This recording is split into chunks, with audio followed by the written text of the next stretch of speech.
DIY another table skirting design ideas. Ito ay part 3 ng box pleats with butterfly design. Una, dito tayo sa pinaka-center ng ating table at magme-measure ka from center to left ng 12 inches ang size. Then, hatiin mo siya, lagyan mo siya ng marking kung saan yung center ng 12 inches. From center to left ay magkakagawa ka ng 3 sets na tig 12 inches. Ganun din dito sa center papuntang right. So, bali meron tayong 6 na sets. Napaka-importante talaga mag-measure ka muna, maglagay ka ng mga marking para ma-adjust mo yung size para magkapantay-pantay lahat ng mga pleats mo. Next, i-insert na natin yung ating unang tela. So, ilalagay lang natin sa likod, sa side ng table, at sa front tayo magfo-focus maglagay ng mga design. So, ito yung ating 12 inches na size. At yung kalahati niya, yung 6 inches, so dilagyan natin ng marking para alam natin kung nasaan yung half ng 12 inches. So doon tayo maglalagay ng single pleats.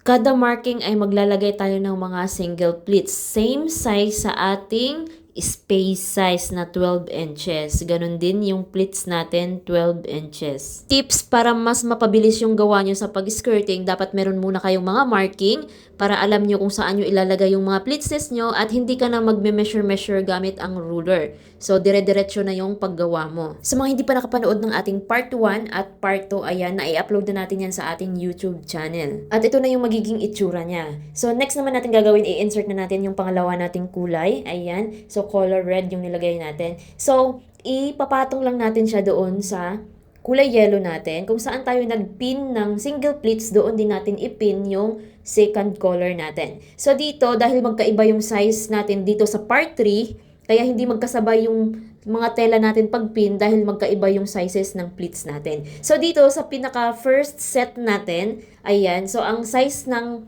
magiging pleats natin ay 16 inches. Dahil yung gagawin nating design dito ay pa-pyramid or yung pa-triangle design. Hindi natin magagawa yung pa-pyramid design kung pare-parehas ang sizes ng pleats sa dalawang kulay na tela. Kailangan yung isang tela ay iba-iba yung size ng pleats. Next naman dito sa second marking natin, ang size naman ay 14 inches. Kanina sa first set ay 16 inches. Dito sa pangalawang set natin ay 14 inches.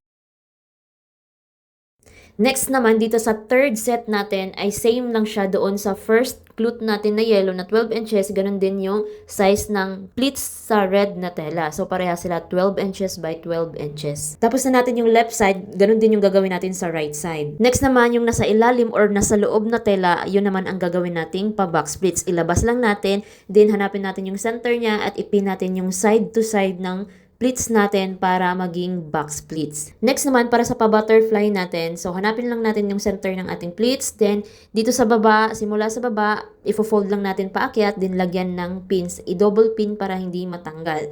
Next naman, ayusin lang natin yung box pleats natin para hindi siya gusot. Then, ibubuka mo na yung pa-butterfly sa side to side para maganda yung buka niya. So, mapapansin nyo dito ay palaki ng palaki yung pa-cone shape, yung yellow, parang cone, di ba? Dahil iba-iba yung size ng ating pa-butterfly. So, nagkakaroon siya ng paslant. Pababa ng pababa yung butterfly natin dahil pyramid yung ginawa natin. So, kailangan natin, kada set niya ay magkaiba yung size ng kanyang mga pleats. Dito ay 6 pleats yung ginawa natin. Gumawa rin ako ng 7 pleats at ito yung mga sizes niya. At ito naman yung magiging itsura niya. So, kitang-kita mo talaga yung pa-pyramid niya dahil 7 pleats yung ginawa natin. Pwede din natin siyang dagdagan pa ng mga decoration katulad nitong artificial flower. Ayan, so ipipin lang natin yung flower doon sa pa-butterfly natin. At pwede rin natin siyang lagyan ng mga rose fold on top sa taas. Para sa rose fold on top natin ay half lang na tela yung ginamit natin at ang haba ay 6 yards. Ang size ng fold ng rose fold natin ay nasa 7 inches, isang dangkal. Hindi na ako nagme-measure ng by space nila, so tinatansya ko lang kung gaano kahaba yung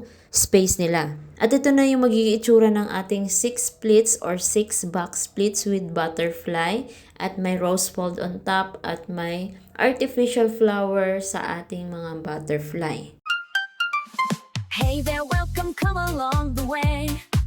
It's Jasmine DIY making your day. Let's get decorate. Kung wala naman tayong mga artificial flowers, so pwede natin gamitin yung tela natin na gawing flower. Ito ay nagawa na natin sa ating part 2 na video tutorial. So dito sa pinakababa natin ay yung front na tela lang yung gagamitin natin. Iiwan natin yung sa likod na tela. Pagkatapos magme-measure ka lang ng isang dangkal, then ifo-fold mo siya ng maliit at i-double pin para hindi matanggal. Then iangat mo yung tela sa pinakataas sa may pa-butterfly natin at ipitin sa butterfly at ipin yung pa-butterfly natin. Huwag isama yung gagawin nating flower para mai-adjust natin yung laki ng ating flower. Pagkatapos, ibubuka mo na siya para mag-form na siya ng pa-flower. At ito na yung magiging final look ng ating pyramid design sa box splits with butterfly. Huwag kalimutan mag-like, subscribe at i-hit ang notification bell para lagi kayong updated sa mga bago nating i-upload. Follow and share this video para mas maraming makanood, matuto at magkaroon ng idea sa ating mga tinuturo. See you on part 4. Maraming salamat, ingat, and God bless everyone!